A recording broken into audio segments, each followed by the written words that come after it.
नमस्कार, मैं अमन सागर। आज 16 जून 2025 है। 4 दिन पहले अहमदाबाद के आसमान में एक विमान लंदन के लिए उड़ा, लेकिन कुछ ही मिनटों में रिहायशी इमारत पर गिर गया। 241 यात्री और 29 स्थानीय लोग, कुल 270 जिंदगियां एक झटके में खत्म। यह हादसा सिर्फ एक विमान का गिरना नहीं है, बल्कि हमारे सिस्टम और सुरक्षा पर बड़ा सवाल है। हादसे के बाद टीवी पर ब्रेकिंग न्यूज, नेताओं के दौरे, मुआवजे की घोषणाएं, लेकिन आम आदमी के असली सवाल दब जाते हैं। अहमदाबाद के मोहल्ले में मातम पसरा है। लोग डीएनए सैंपल दे रहे हैं। हर तरफ दर्द और अनकहे सवाल हैं। क्या जांच ठीक से हुई थी? क्या हादसा टाला जा सकता था? यह हादसा सिर्फ आंकड़ों का खेल नहीं, बल्कि सपनों का टूटना है। क्या सुरक्षा मानकों का पालन सिर्फ कागजों पर हो रहा है? क्या ऑडिट और निरीक्षण महज औपचारिकता बनकर रह गए हैं? हमें यह पूछना होगा कि हमारी सरकारें और संस्थाएं हमें सुरक्षित रखने के अपने वादे में कितनी खरी उतर रही हैं। जवाबदेही तय किए बिना हम सुरक्षित भविष्य की उम्मीद नहीं कर सकते। अहमदाबाद की त्रासदी कोई अकेली घटना नहीं है। मोरबी का पुल जो मरम्मत के बाद ही टूट गया, और बिहार का पुल जो 1 साल में 2 बार गिरा, हर जगह लापरवाही ने सैकड़ों जानें ली। हादसों के बाद वही सवाल, ठेकेदार, अधिकारी, सुरक्षा ऑडिट, लेकिन क्या वाकई कुछ बदला? क्या पुलों और सार्वजनिक स्थलों की सुरक्षा को लेकर हमारी गंभीरता बढ़ी? दिल्ली के निर्माण स्थलों पर भी सुरक्षा नियमों की धज्जियां उड़ती है। हेलमेट नहीं, सुरक्षा बेल्ट नहीं, कोई पूछने वाला नहीं। हर हादसे के बाद शोर, फिर खामोशी। जांच समितियां बनती हैं, मुआवजा बंटता है, और हम अगले हादसे का इंतजार करने लगते हैं। मोरबी या बिहार, क्या पुराने पुलों का ऑडिट हुआ? क्या निर्माण कार्यों में कोई ठोस बदलाव आया? जवाब शायद नहीं है, और इसी वजह से अहमदाबाद में 270 लोग मारे गए। यह सिलसिला सिस्टम की विफलता है, जहां जिम्मेदारी तय नहीं होती, भ्रष्टाचार और लापरवाही गहरी है। क्या इस बार भी हम वही करेंगे या सच में बदलाव लाएंगे? हादसे के बाद सिस्टम हरकत में आया। प्रधानमंत्री का दौरा, मुआवजे की घोषणा। लेकिन क्या मुआवजा असली जवाब है? असली न्याय तब होगा जब जिम्मेदारों को सजा मिले। सरकार ने जांच समिति बनाई, विशेषज्ञ जुटे, ब्लैक बॉक्स मिल गया। शुरुआती रिपोर्ट का इंतजार है, लेकिन असली सवाल है, क्या रिपोर्ट सार्वजनिक होगी? क्या सिफारिशों पर अमल होगा? हमारे देश में हजारों जांच रिपोर्टें धूल फांक रही हैं। मोरबी हादसे की रिपोर्ट का क्या हुआ? अक्सर असली गुनहगार बच निकलते हैं। जांच की पारदर्शिता जरूरी है। क्या जनता को समय समय पर जानकारी मिलेगी? डीजीसीए ने बोइंग विमानों की आपात जांच का आदेश दिया, लेकिन यह पहले क्यों नहीं हुआ? यह चक्रव्यूह जनता को उलझाने के लिए नहीं, सच तक पहुंचने का रास्ता होना चाहिए। सुरक्षा के खोखले मानक। अहमदाबाद हादसा दिखाता है कि नियम बनाना काफी नहीं, उनका ईमानदारी से पालन जरूरी है। क्या सुरक्षा ऑडिट सिर्फ कागजी कार्रवाई बनकर रह गया था?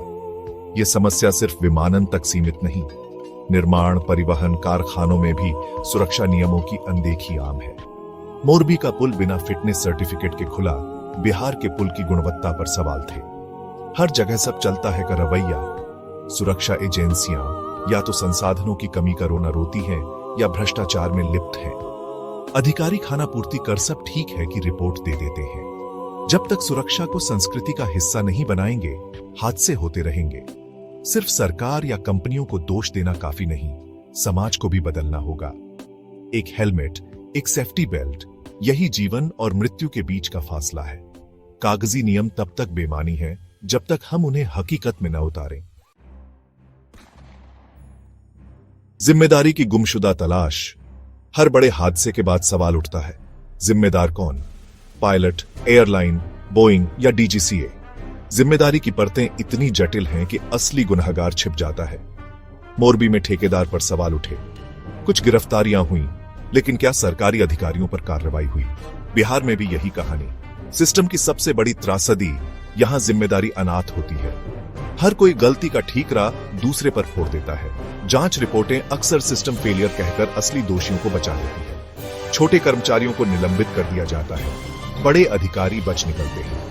अहमदाबाद हादसे में भी यही डर है। जांच लंबी चलेगी, कंपनियां एक दूसरे पर दोष डालेंगी, और पीड़ित परिवार न्याय का इंतजार करते रहेंगे। जरूरी है कि जांच सिर्फ कारण नहीं, जिम्मेदारी तय करे। चाहे इंजीनियर हो, ठेकेदार, सीईओ या सरकारी प्रमुख, अगर गलती हुई है तो सजा मिले।